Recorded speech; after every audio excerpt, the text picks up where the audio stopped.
welcome back to the podcast. In today's episode, Matt and I had a great conversation. We spoke about sometimes it gets worse before improving, turning pain into purpose, practicing mindfulness, and filtering your focus. If you want to help me out, the best way to do so is to quickly just drop a rating on Spotify. It takes less than 5 seconds. You just drop a star rating, whatever you think. And I appreciate you. I'm so grateful for that. I'm just trying to help the natural reach and the algorithms get going.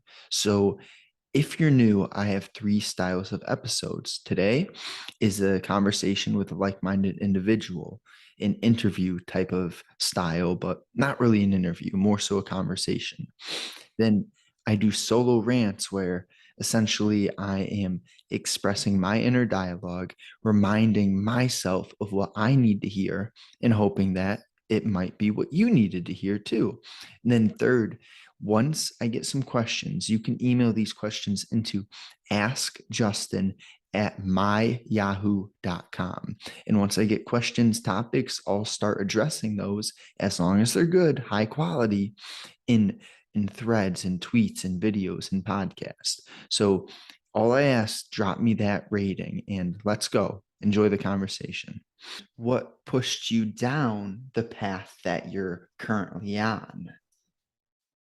Yeah, sure. So for me, we all have a unique story, but with myself, if anybody ends up checking out my Twitter or whatever, right in my bio, I mentioned how I overcame 30 plus years of depression and anxiety. And my journey really started about 7 or 8 years ago when I actually realized that maybe life wasn't supposed to be that way. And that may sound funny, but when you were born and raised throughout chaos your entire life, it's literally all you know. And I kind of like to describe it for people that haven't experienced this. And if they haven't, I'm happy. I wouldn't wish it on my worst enemy, but it's kind of like being a fish in water. So the fish has no idea it's in water. It's lived in water. It's gone through water its whole life.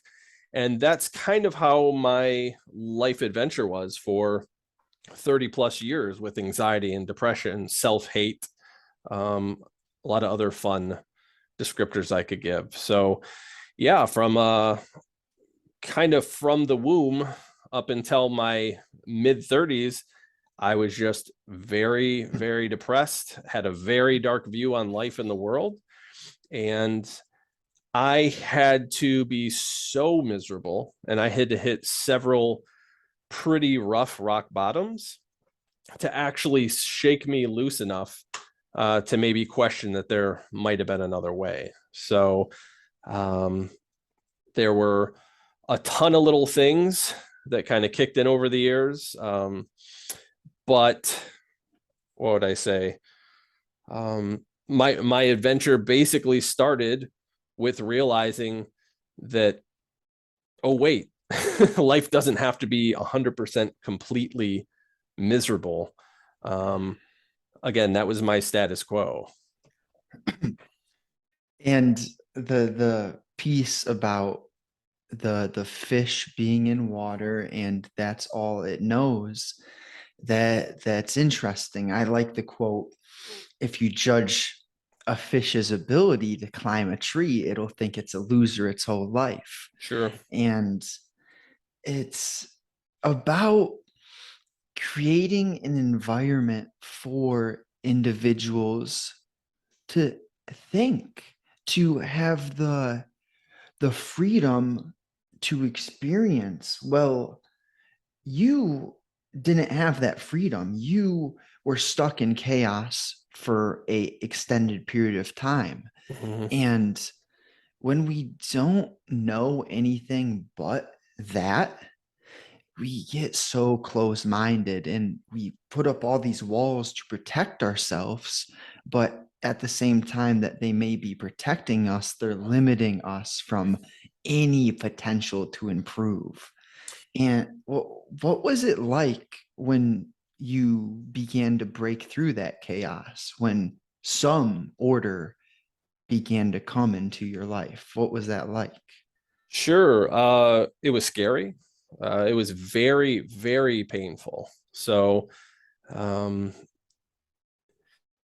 the crazy thing is when you are used to something, that is your normal. And what you described, what I talk a lot about is trauma.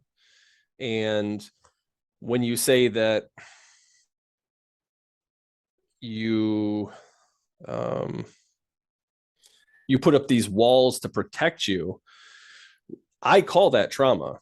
So we wire it, or it gets wired in us. Usually you can get trauma as an adult, but a lot of people get it wired when they're in their infancy or when they're children, and you automatically get it wired in you, unbeknownst to you. And so when that is your normal, that's home, as I like to call it. And even if home is bad, that is what you're used to. That's what we adapt to, because humans are the ultimate adaptation machine, I like to say. We can live in Antarctica, we can live in sub-Saharan Africa, we can live in heaven and hell mentally. So you adjust to whatever you're used to. So you'll see people that are like maybe in a horrible relationship, and they could go to therapy, they could do all sorts of things to get it figured out, but just that change is so uncomfortable. And it seems counterintuitive because they're in such a horrible place, but it's the fact that that is home for them. They have adjusted to that lower quality of life. So when things started to break through, and I started to see like, okay, maybe there's actually something wrong here. Maybe life isn't supposed to be this way. It's very scary. And because again, even though it was horrible, that was my home, that was my nest, that's what I was comfortable with. Unfortunately, you get wired to be uncomfortable with your, you get wired to be comfortable with your trauma. So when I try to help people online, I describe this phase as your awakening.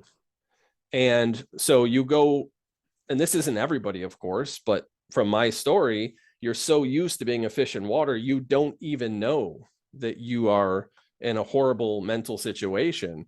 So when you finally start to get like something's not right here, I know it's overused, but kind of the Matrix analogy, you know, where you kind of start realizing that maybe this isn't how it's supposed to be, it's extremely painful. And for that 30 plus years that I had anxiety and depression, it was a slow, horrible, toxic burn. It was terrible. I wouldn't wish it on anybody. But when I first realized that I wasted all this time and everything I knew was wrong, and now I had to try to rebuild from scratch, it was so raw. You become so raw and it's so painful. You're like almost like a newborn, and you're scared and it hurts. It reminds me so much of things have to get worse before they get better. And I I don't want to say my life was miserable or I was depressed, but Mm-hmm. from the age of 18 to 21, 22, honestly, probably 16, 17, I was in a toxic, unstable relationship on and off. And with my emotions being played with consistently, and Mm. they're not being trust at the foundation, it really reminds me of what you're describing with getting used to this miserable state. But since that's your home, it's all you understand. And Mm-hmm. it really takes some sort of event for you to even contemplate the idea of anything being different, anything Mm-hmm. being better. Mm-hmm. And I experienced so much pain getting away from that toxic relationship. Instead of going back to her, I finally stopped it. Mm-hmm. And I felt so alone. I got rid of my circle of friends. I got rid of the toxic relationship because they weren't aligned. I just felt it. We weren't aligned with the directions we were going. And my life got worse before it got better. but I had to go through that. If I hadn't made that decision to move on from my old acquaintances, I would still be in that life right now. Hmm. And I feel so grateful that I made that decision, even though it was so painful. Hmm. So it's really that concept of things get worse before they get better. It's I think the individual has to experience it themselves. What do you think ex- about the idea of a individual having to go through something? Sometimes you can learn through other people's experiences, but sometimes you have to go through it.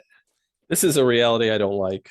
Uh, so in the last 6 to 12 months, I've upgraded a lot of my thinking, and one of them, I know it's mass market and a lot of people mention it, but the power of now changed a lot of really important things in my thinking, and one of them is accepting reality.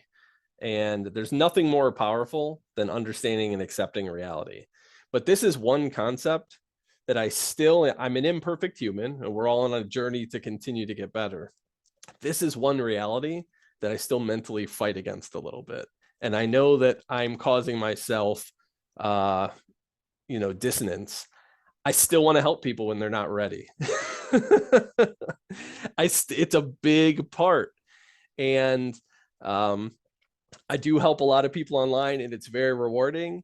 And I personally, and this is the reason why I started my account, I am so unbelievably grateful that, like your story, I went through what I went through, and I'm more or less on the other side now. And I'm so grateful. I cannot stop just yelling it from the rooftops that I want to help people so bad, right? But as we just said, the reality is Mhm.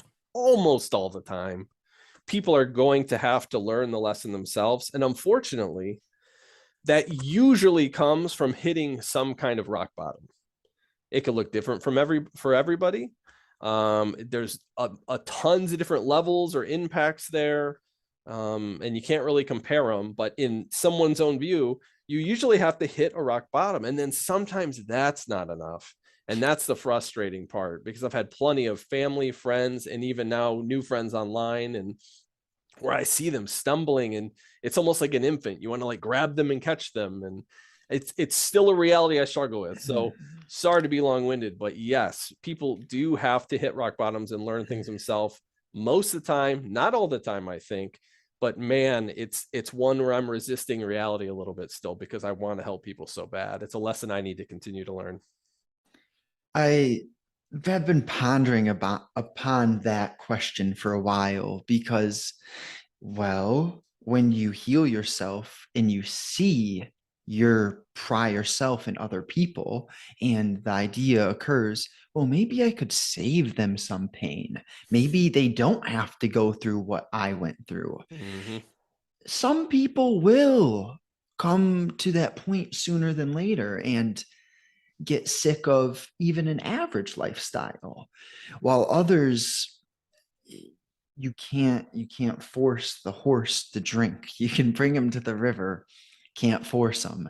Mm-hmm. And I'm feeling this with especially close family. One of my Yep. sisters, it's the biggest challenge for me, but there is a wise man who I listen to, and he says it, you gotta let the motherfucker hit rock bottom. And it's so challenging because, I'm right well, there with you. maybe they don't have to, but most of the time Yeah. they you need something to really get you finished with being sick and tired. Yeah. um yeah, so let me hear a little bit about your big picture purpose. Sure. Um, so one phrase I like to say is that I'm trying to turn my pain into my purpose. And um, my journey was so long and arduous and painful. I'm about to go into my 4th decade. So I'll be 40 soon. And I, for over 30 years went through this. And I could, and I did in the past before I healed, took the point of view that I wasted all this time. I wasted all this time. I was too hard on myself, like many people are. I had plenty of accomplishments and everything, but we don't look at those when we're having our pity party. But I I feel like I wasted so much time in the past. I do not feel that way now. But one important way to work through that is to turn your pain into purpose. And I have learned so many lessons digging my way out of the things I did, using the tools that I've used, the understandings that I've used, some of the luck that I ran into, that I want to and am trying to and plan to, using my energy to try to reach back and pull people up that are behind me. And that's where it kind of bridges over from the last topic we were talking about. I'm still at that point, and I'm a work in progress, where I'm still so like full of piss and vinegar, where I want to help people, that you're not going to be able to just reach back and pull everybody forward. But that's what I want to do. Very specifically, people that have dealt with lifelong anxiety, depression, and trauma, because I feel that they have a super sneaky, like secret thing going on in their brain that they don't even know about. So talk about a business where you're trying to sell people a product that they don't know they need and they don't want. It's really tough. And it's part of my journey now. A lot of the work I'm doing is trying to use different phrases and try to sneak in medicine with the candy. So that's why I'll write poetic sometimes if you look at any of my stuff. Sovereignty League is the place that I want to create. I'd like to create a place that people can come and that have similar backgrounds and problems than me that I could help, that there's people at all different levels, people that, I guess if you don't know you need help, that's tough, but the people that are first awakening and that are raw and painful, people that are past that point and they're actively working on the things they need to, but they need support, people that are close to the mentor level where they've been through it all and they can reach back and help. So in the long run, I would like to make an environment where that's happening. But in the meantime, I'm working on content, videos, stuff like that to build an audience and get my message across. Yeah, I love the awareness that you see your clients, you know exactly who they are and their qualities. A lot of what I've learned is people who are depressed, anxious, hurt, and wounded, like we mentioned, it's that fish in the water. They don't realize there's anything else, and they don't understand that things could be better. So part of my coaching, my practice, I'm not creating pain for people. You're not creating pain for people. We are making them look at the pain that they're looking away from. They're specifically not aware of it. Maybe it's on purpose and maybe it's not on purpose. But our job is to bring to the forefront of their mind the small adjustments that can completely change your life around. Quick example, I've been in great shape for years. Once I started eating my body weight in protein, and I'm still working through this, not late night snacking. When you don't late night snack, my morning workouts are next level. Like I feel like a professional athlete when I don't late night snack. But if I do have some snacks at night, and these are healthy snacks too, still destroys my level of intensity in my morning workout. So just the smallest of changes. It's not about huge drastic shifts. It's about incremental small adjustments.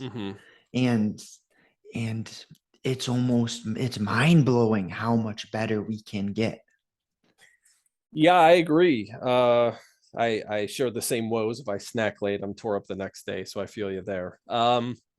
Yeah, I mean, one of the main things that I try to push and I believe so strongly in is mindfulness practice. And for me, there were a lot of big things that shifted my very broken mentality.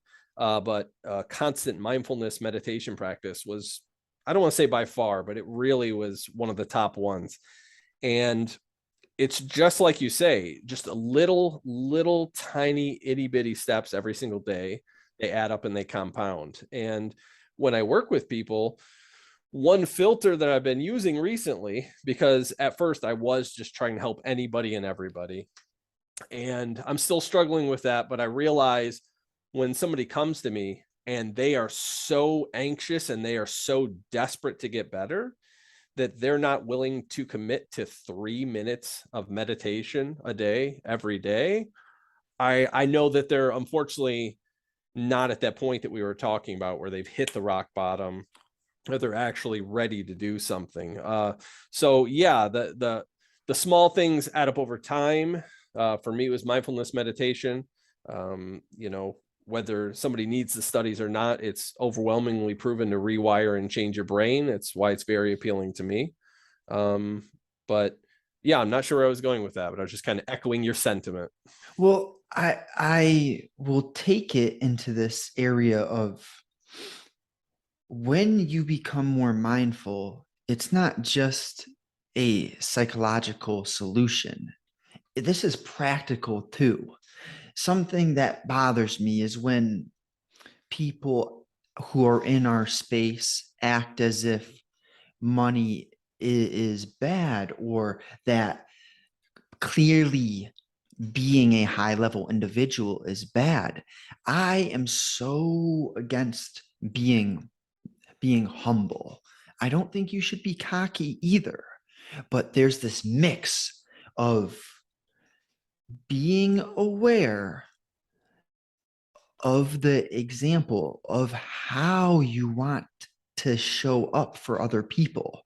If you are a father, a man who isn't aware that you want others to look up to you, then you find yourself in this state of being which isn't at a high level. You're kind of having these corrupt thoughts, these insecurities. That's what I'm getting at. So if you're not aware of how your internal state is, you're going to have these insecurities that show up in many different forms. And that's why I think the idea of building your confidence and understanding how you want others to perceive you is super valuable. And the only way you can realize how you want others to perceive you is to be aware of this idea in general. Like, your appearance matters. I will attack the New York Times, whatever, the idea that fat is beautiful. No, no, and no. We need to be honest about how your physiology works. When you have extra weight on your body, your organs are working harder, and you're therefore making your heart work harder, which probably will lead to a heart disease, some sort of extra stress on your system, which is not good for you in the long term. So I know that was a very big web I tried to draw, but it all starts with mindfulness and awareness. Everything starts with you. You can't identify, if you don't identify the problem, you can't fix anything. Yeah, I mean, I agree with the mindfulness bit. I would say, and obviously we're just having a conversation. I'm not pulling any statistics and it's just anecdotal, but I I don't know what percentage of people are walking around with any kind of actual mindfulness. It's single digits. I don't think there's any question in that, in my opinion. The fact that people don't understand that they are constantly being overtaken by their subconscious mind, which in my opinion is not you, and an important thing to learn. People are just being pulled around by their subconscious, their puppet strings, all the time. And in terms of people being aware, it's a big thing that I try to preach on. That's why it's so foundational to me, because once you are self-aware, everything else is possible, but almost no one is self-aware, in my opinion. Let's get into that subconscious Mm-hmm. because it's an interesting idea and a little thing that I try to do is rewire my language. I don't use the Huge. word right. I don't use the word can't or wish or hope. I'm more so, if I'm not feeling good, I will tell myself I'm healing instead of I'm sick. Mm-hmm. And if I'm working through something, I'm not going to complain about how hard this is. I will say I'm working through this, I'm working toward this. Yes. So it's always for me trying to aim at the outcome, not at what I'm running from. But I'd love to hear your your introduction, your thoughts on Sure. the subconscious, because it's interesting for sure. Yeah, it's everything in my opinion, man. This is one of my favorite topics. So, I mean, you can look into the studies to see how they figure this stuff out. But, one thing I like to hit people with when I first start to work with them, and, maybe we'll get to this or we won't, but we have an intellectual and we have an emotional brain. Okay. And it's very important to learn that. If you don't know that, you're also very lost. But I try to intellectually explain to people that your brain activity, that 95% of it is your subconscious mind. And 5% of all the activity that goes on in your brain is your conscious mind. And that may not mean anything at first, but if you think about this, this means that everything that you like, every memory you have, everything you believe in, your favorite food, the color of your wife's eyes, what you got on your third birthday, your first cat's name, all of that, everything that is in your perceivable conscious mind is 5% of what's actually happening in the machinery. 95% of it is a black box that I will not say don't have any access to, because you can influence it, which we can talk about. But 95% of the activity that's going on in your brain, you're not aware of.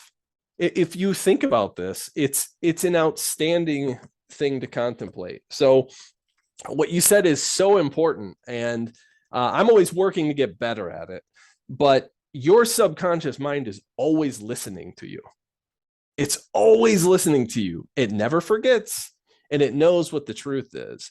So along with using your words very carefully, which you're completely right on that. Anybody listening, it may sound silly, but your words 100% create your reality. That's how important it is. It might be a silly one, but constructive criticism, right? I was in management for over 10 years and I had to give a lot of bad news. And one thing I always say, I never say constructive criticism. I always say feedback. It's such the tiniest difference, but you elicit such a different reaction out of switching one word. Also, with your subconscious always listening to you, you're talking about gaining self-confidence. One aspect with your subconscious that I like to implore to people, and this is hard, it takes a lot of work, it's counter to what we do, but it's the concept of radical honesty. Okay, so never lie. And you may look at me like you're full of it. Okay, like, okay, I know, hear me out. There are some caveats that you get to use. So two of my not polar opposite, but mental heroes are Sam Harris and Jordan Peterson. And so Sam Harris, he says, don't lie unless you're saving Anne Frank from the Nazis. So his caveat he gives you is you should never lie. You can say things in a better way. You can use better words, right? It's about the messenger, not the message. You can say anything to somebody if you say it the right way. Again, as a manager, I've delivered bad news the right way, and people left with a smile or a hug. And I've delivered good news and got eye rolls and yawns. So it's about how you deliver it. But with the rule of always tell the truth, unless you're saving Anne Frank from the Nazis, you're allowed to lie if you're saving somebody's health or harm or something like that. So that's Sam Harris's caveat. And then Jordan Peterson, he says, always tell the truth, or at least don't lie. And I like this one because sometimes it's okay, and you already cursed, you can just shut the fuck up. You don't always have to have something to say. It's okay. It's okay. So you should always tell the truth or don't lie. So just be quiet sometimes. You don't always have to say something. In fact, saying less is a lot more sometimes. My final point, which I'll be quiet after this so we can bounce the ball back and forth, is your subconscious mind is always listening to you. It knows when you're lying. It's you. And it records every time you're lying. Are you going to have confidence in yourself if you know you are a liar? No, you won't. You slowly degrade yourself every single time you lie into nothing. So you really, really ought to practice radical honesty, if that's any concern to people. And plenty more to say there, but I'll take a breath. So this is instrumental in my personal experience. My self-image was one of those subconscious areas that once I began to improve the quality of my actions and how intentional I was with my time, my inner dialogue became more encouraging. And that self-image is linked to not lying to yourself.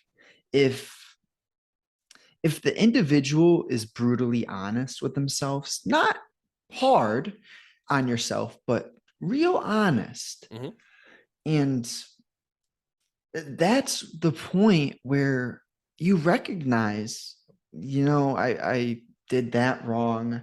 I could have done that better. But then you're at least identifying areas you're reflecting. And with reflection comes the potential adjustments that make everything better. But what I'm curious about, what you would say on this is a feeling of guilt or regret something that comes from the subconscious, or does that come from your conscious mind? I think everything comes from the subconscious. So that'll give you your long story short there. I feel that regret and guilt is almost always implanted by your parents from the age of 0 on. Sometimes unintentionally. But yeah, I feel everything comes from the conscious. I'll leave it there unless you want to expand. So the point about the parents, what about something that, let's use a real life example. Let's say that I relapse and I watch porn, and then I feel guilty and regret that. That's like, from my point of view, is I'm a very spiritual person, which I didn't choose that, did not choose it. It just came at me. I don't know how, why, but there was a point in time where it all started with reading the Bible. I didn't want to read the Bible. I just had this feeling that I should read the Bible. Okay. So point is, I'm a spiritual person, and oh no. Yeah, I lost my train. You're good. That's okay. You're good. You're talking about whether those feelings come from the conscious or the subconscious. I think that you identify them with the conscious, but I think everything comes from the subconscious. That is what I think. I've come to a point in my life where I am way more open and accepting of everybody's beliefs. I went through a phase, basically my whole life. I was raised in a very secular, very atheist household, and I was a militant atheist through my teenage years, and I was one of those obnoxious people that would just argue you down and just insufferable. terrible. We all hopefully age and get better at that. And to go against your point earlier, not necessarily, but I think it's so important to exercise as much humbleness as you can, because as I've gotten older, it's a stereotypical thing of the more I learn, the more I don't know. And I realize we don't know anything. And I don't like to speak in hyperbole, but what we know is a rounding error, in my opinion. So for me being a hardcore atheist and absolutely not, I realized I was as dogmatic as, the people that I might not have agreed with back then. But we know so little. And what we know, it's great and we should use it. But we see 0.001% of the light spectrum. So think about that for a minute. It's just, we have so little information, and we have to stand on solid ground to talk. I'm not going full solipsism because that's not useful, even though it may be interesting. But being really, really humble, I think, is a very useful place to start. And see, when I mention being humble, I want to make it clear that you have to be open-minded. You have to not impose your beliefs upon other people. And we have to look at other people as if they know something that we don't know ourselves. And what I was attacking the idea of being humble more so, I Probably think, like false humbleness. right. This humble because you haven't done anything. Like, if you know you've rewired your mind, it changed people's lives, changed the composition of your body, you're aiming at your genetic potential, I believe you should be proud of yourself. You should be confident.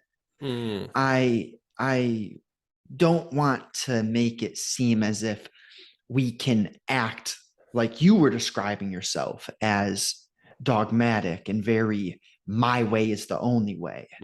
I just also want people to be proud of what they've done rather than saying you did all of this, but I'm still this little okay person. I don't think anyone's better than anyone else, but man, if you've put in work, if you've put in the time to reach the goals you set, to accomplish the vision, I respect that. And I think you should respect yourself and be a bit proud of yourself. That's all.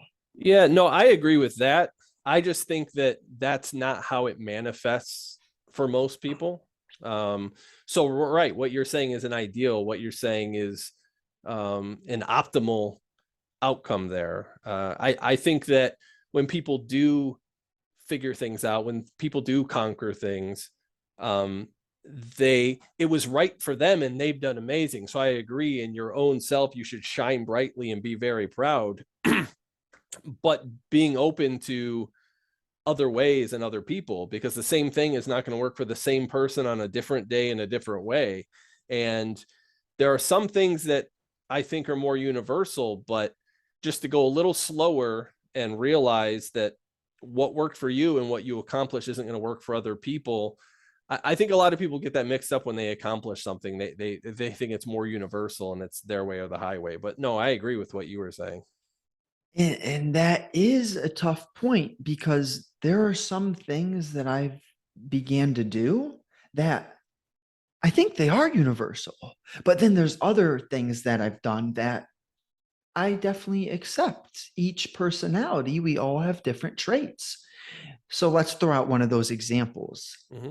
If you exercise almost every day, or at least consistently, I don't think there's any objection possible that you're going to be a better person, a healthier person, a happier person. Like, that's one of those universal truths, in my opinion, that I just can't really accept someone telling me I shouldn't exercise. You know what I mean? Yeah, I mean that one's not too controversial, right? I'll side with you on that one. I guess the only not real pushback I would give, but the only nuance I would give there is I have a couple friends that work out every single day, and um, granted, you could work out different muscle groups, or you could do cardio or lifting weights on different days. But I have friends that have taken it to an obsession level, and then they never have downtime to actually heal all the micro tears and micro fractures and everything that's going on. So you can take anything Mm. that's good and you can push anything to an unhealthy extreme. Right. And that is an interesting idea. There's one Even a guy, universal good, you know what I mean? yeah. This guy I look up to, he does that. He's a very successful coach and he works out every day. And I honestly, I work out 4 days on, 1 day off. So it's about 6 days a week. Mm-hmm. And I'm at that point where I would not tell someone, do it my way, Mm-hmm. but I would tell someone, you should be exercising. You choose your schedule, you choose what style you want to do. But yeah, that was a very Perfect. simple example. I just wanted to at least make it known that there are some universal truths, and at the same time each individual is going to have different. It was something that interests me so much is our how our personal experiences shape our reality and who we become. Mm-hmm. And the subconscious, this goes back, we don't choose our interest Mm-hmm. or our, like, I have no idea why I'm attracted to certain women. That is I would say a subconscious thing. It was just implemented. I have no explanation for that. And there's a Sure. lot of other areas where it's like, I didn't choose this. What do you feel? What do you think about that? And we could go down a rabbit hole here, but we could go a lot of places here, some of them controversial. I'll save that for a minute. One thing I want to mention, just because we're talking about the subconscious, and you're talking about earlier, the more you worked on things, the more you found your values shifting in that direction. One thing I always like to mention for anybody that doesn't know this, and I'll keep it short and sweet, is we are actually programmed to get more of what we focus on. So this is a PSA I have to give anytime I talk because it's so empowering if you'll buy into it. But we have a 2-inch piece of brain in our brain stem. It's the size of your pinky. It's called the reticular activating system. And it is put there as a filter. Okay. And your eyes, ears, nose, all your senses, we intake way too many sensory inputs all the time. There's billions of sensory inputs coming on at once. And if you would absorb them all at once, you would go insane. It's way too much. So this little part of your brainstem, it's filtering out all the garbage that you don't need right now. And one test I like to give on that is as you're listening to the podcast right now, you're listening to my voice, you're listening to Justin, you're hearing us go back and forth, but are you thinking about how your butt feels on the chair? Well, no, you weren't. You weren't until I said that. And then now, oh yeah, you can feel it, whether it's hard or soft and warm, cool. It's because when you first sat down, you needed that information. So the moment you sat down in your chair, you felt it, you made sure it was solid. And then you looked onto the TV screen or your homework or whatever you're doing, and your brain instantly flipped a switch and it turned that off. It wasn't relevant to you anymore. Also, another example I like to give of this is if you get a new car, you start seeing that car everywhere. If you get a new cat or dog, you start seeing that cat or dog in advertisements everywhere. Or if you learn a new word, you start hearing it all the time. It's because it became relevant to you. So in your subconscious mind, you can actually use this to better yourself. So whatever you focus on, whether it's good or bad, your brain doesn't know. It doesn't care whether it's good or bad. You are going to get more of it. That is what's going to happen. So the more that you focus on good things, the more good things you're going to see out in the world, because the world is full of garbage and it's full of wonderful stuff. And the more the good becomes relevant to you on gratitude practice, many other things you could do, the more your brain is going to see those things highlighted, almost like a highlighter on a white piece of paper. Those things are going to stand out to you, and that spirals upward and that spirals downward if you're looking for the bad. So I just always like to throw that in the subconscious talk. It's super powerful. It's biology. It's in there, and you can program it to work for you instead of against you. That is a big piece of how I've made my life better, is filtering my social media. I don't let anything inside of my mind that isn't either encouraging or educational or important. And like this example, I'm so sensitive to negative people now. Mm-hmm. And not in a little bitch I'm going to cry way, but I feel their energy immediately, and I'm like, I gotta go, I gotta get out of here, because I can feel myself being pulled towards their direction, and that's not where I want to go. Mm-hmm. But part of my whole journey waking up, I went through this very, I don't want to over exaggerate. I went through a harder period because I was focusing on the evils of our world. We Mm-hmm. have a lot of behind the scene corruption. Like, let's see if I can throw out a few examples. People like Bill Gates buying up all the farmland.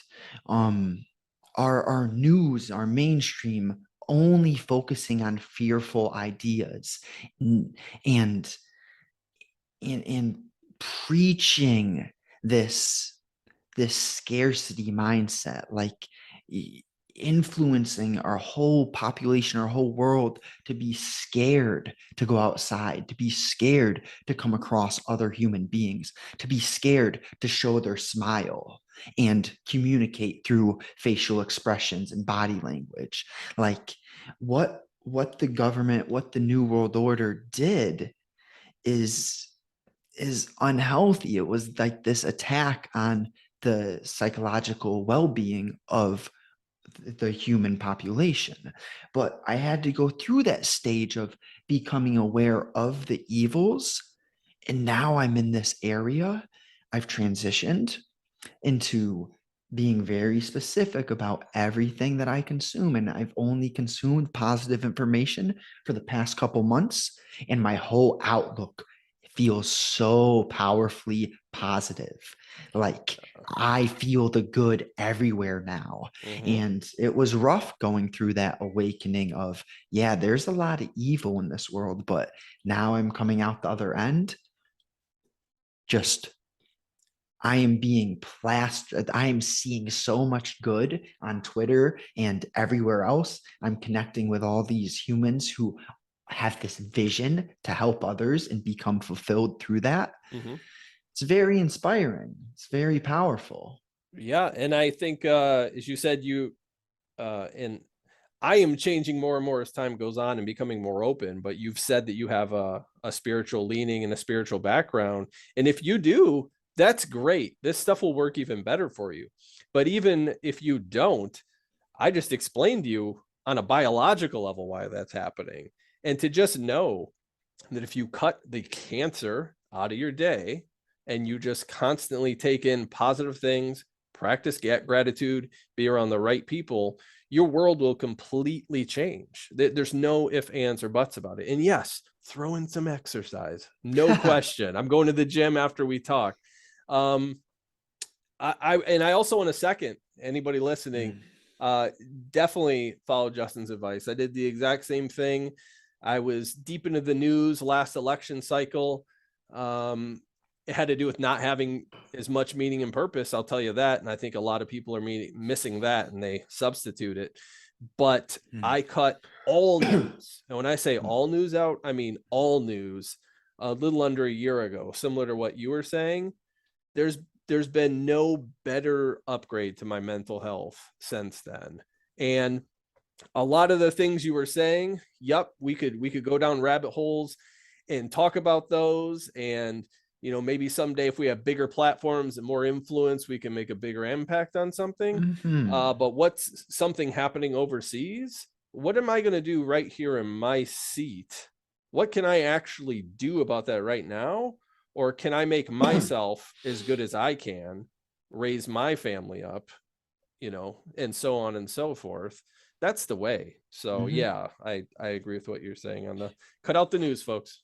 That reminds me of the big question I had caused by understanding there's bad things going on.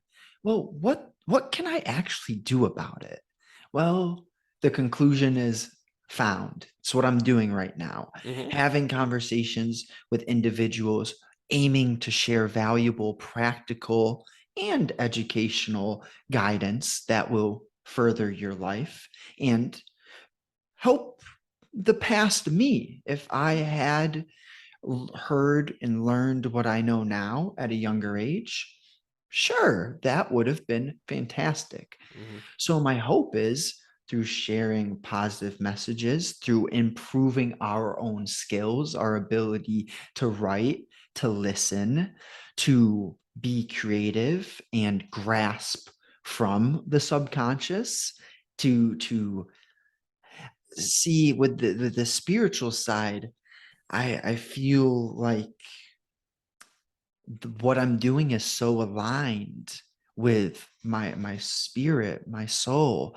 That's what I mean by I can't I can't really put the the words in place for the feeling of simply being aligned. Mm-hmm. Sometimes you just know what you're doing is what you should continue to do. And it's weird when you have a feeling that Mm-hmm. is past words. Mm-hmm. Yeah, I mean, you're aligned with your nature is the way I would put it. That's Taoism. So, I mean, that's why I so want to reach back and help people that are in such a miserable, traumatic, depressed state, because their radars are so broken. They can't even sense if they're aligned. So you've got like your nature and your purpose and what direction you're heading. And the more aligned you get with your nature, the less resistance you feel inside. And that's what you're feeling. You're aligned with your purpose. You're aligned with your nature. And it's a great feeling. And I'm actually still working on myself. Some days I can feel I'm going towards it and there's less resistance inside myself, and other days, not so much. And that's a good indicator for us. But for the folks that, we're trying to help and I'm trying to reach back for, their radars are so broken. They're not even in the business of seeing whether they're aligned or following their nature. And with those broken people, this leads me back to how do we get them to realize they don't have to be broken? My obsession with exercise and nutrition Mm-hmm. is rooted in the fact that that's what spurred the rest of my improvement. It's huge. If I hadn't because even if let's say you're not financially happy, you're in a toxic relationship, the nutrition in the gym could be that one place that gets you into a flowing high vibrational state of being. Mm-hmm. And you don't need to be in that state for long to start getting some good damn ideas, to Mm-hmm. start realizing you can make adjustments in the other areas of your life, Mm-hmm. that maybe things can get better. So I'm like obsessed with getting people to fix their nutrition and to get a routine for training, because I feel like that's one of the potential first steps that completely changes lives. Mm-hmm. Do you have any other initial steps? Yeah, absolutely. Like I said, when I first start working with people, um, again, this is where I'm learning, unfortunately, who is and isn't ready. Is I start very slow and basic, because if you're going to build anything, you have to have a solid foundation. And when people come to me and they see that I've destroyed 30 years of trauma, anxiety, and depression, and we first start talking, and I go, how's your sleep? How's your diet? Do you exercise? Do you have a mindfulness practice? Those are the 4 pillars I start with.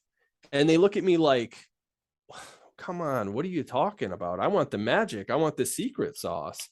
And yeah, sorry, folks, but there are bigger, better steps to move on from here, but you aren't ready for them.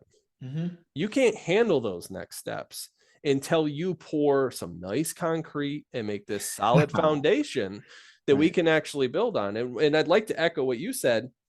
Again, if you're spiritual, that's fantastic. And, I might be moving in that direction as I get older, but I still do have a pretty, biological background, and the mind-body duality is just so ancient, it needs to go. The projection that in our mind is a biochemical projection from all the all the interactions that are going on inside of us. And exercise changes your brain chemicals, changes your electricity. Your diet completely changes your body and brain chemistry.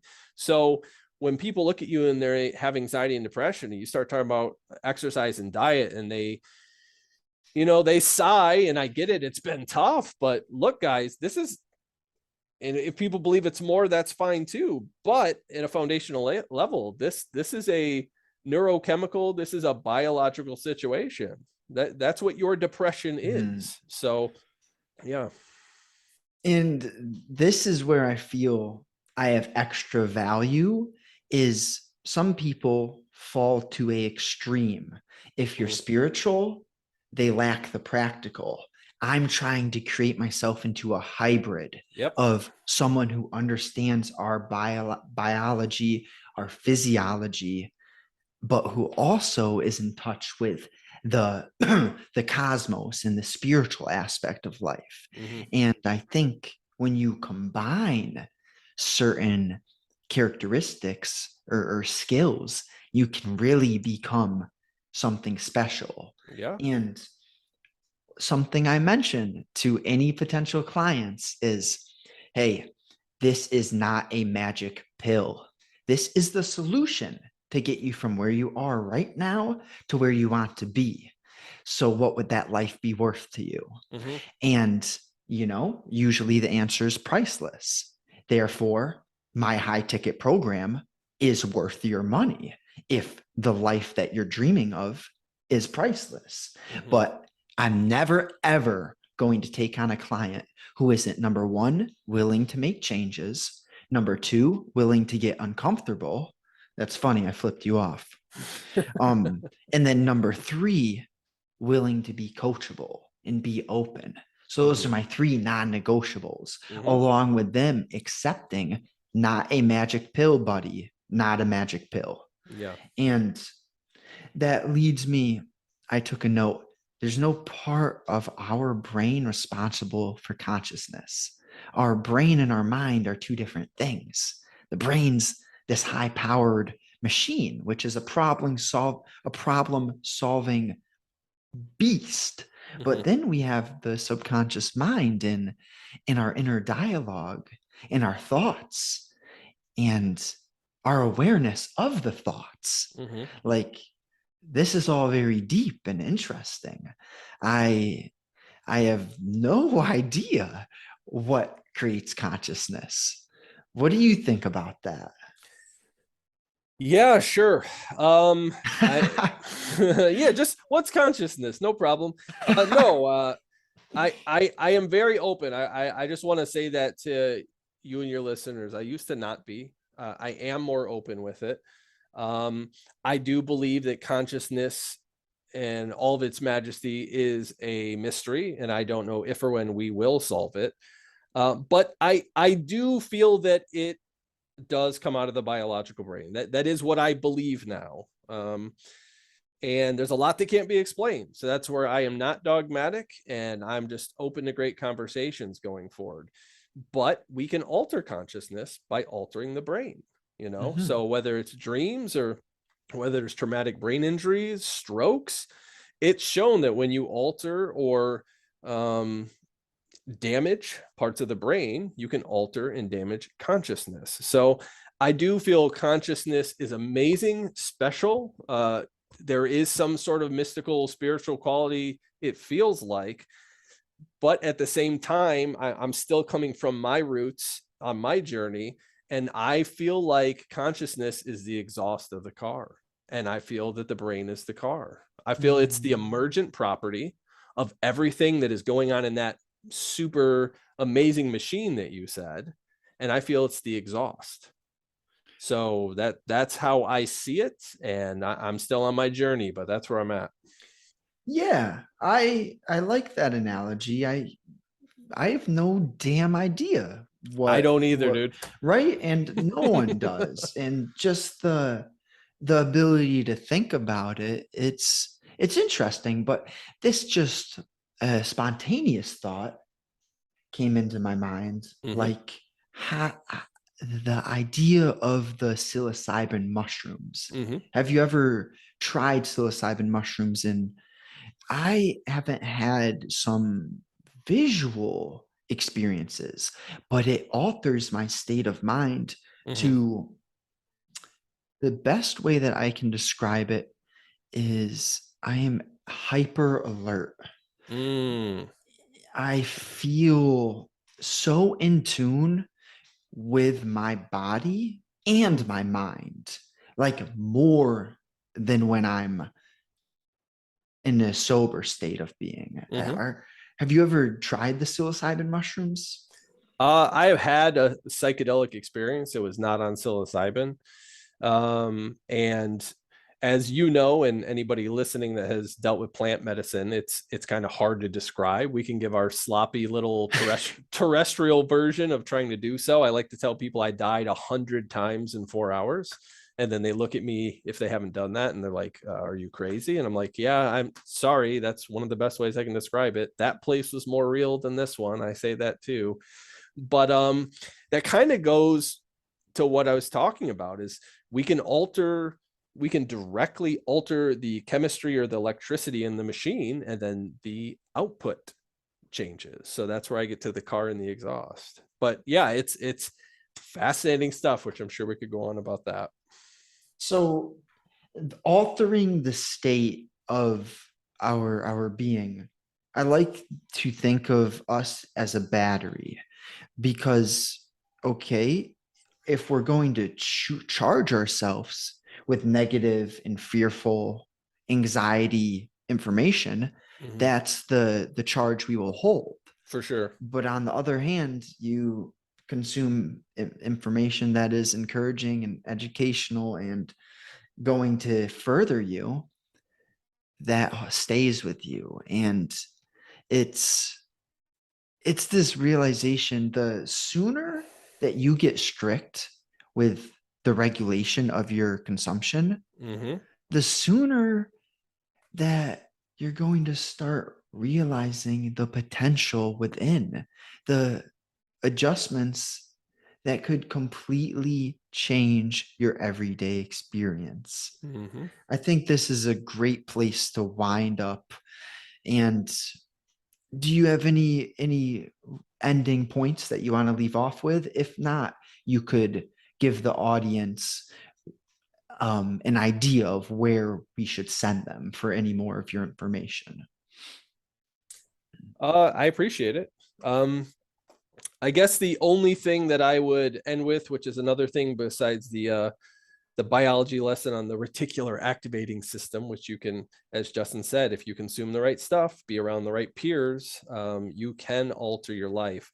The other little ditty I like to say, which I'll say quickly for people to just look up on their own, I won't fully explain it, is something called learned helplessness. So if you're interested all about mental health or you're interested all about trauma, especially if you believe in the individual being the ultimate unit of things improving, I would ask you to look up the studies done in the 70s of learned helplessness. People and animals can get actually hardwire in their brain to unknowingly accept the horrible circumstances they're in.